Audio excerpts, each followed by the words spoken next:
एक बार की बात है, एक छोटे से गांव में अनाया नाम की एक महिला रहती थी।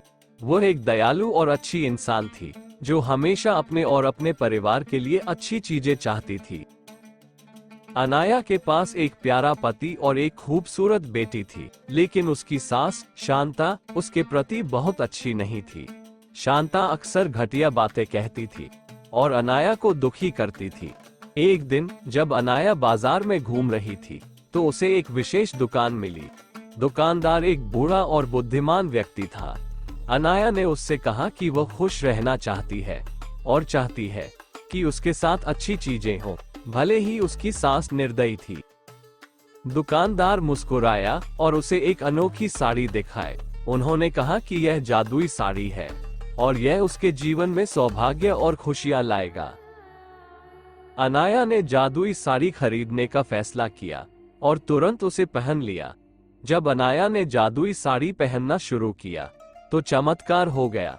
उसकी सास अनाया के साथ बुरा बर्ताव करने की बजाय उसके साथ प्यार और सम्मान से पेश आने लगी। अनाया बहुत खुश थी, क्योंकि उसकी सास उसकी सबसे बड़ी समर्थक और सबसे अच्छी दोस्त बन गई थी। गांव के लोग इस बदलाव को देखकर आश्चर्यचकित रह गए। जादुई साड़ी की वजह से अनाया के परिवार में खुशियां आने लगी। गांव बहुत अच्छी जगह बन गया और अनाया का पति सफल हो गया। उनका घर हमेशा प्यार से भरा रहता था और सभी का आपस में मेल जोल रहता था। अनाया की बेटी एक प्यारे और देखभाल करने वाले घर में बड़ी हुई और वह बहुत खुश थी। जादुई साड़ी की कहानी दूर दूर तक फैल गई और लोगों को दया और क्षमा का महत्व सिखाया।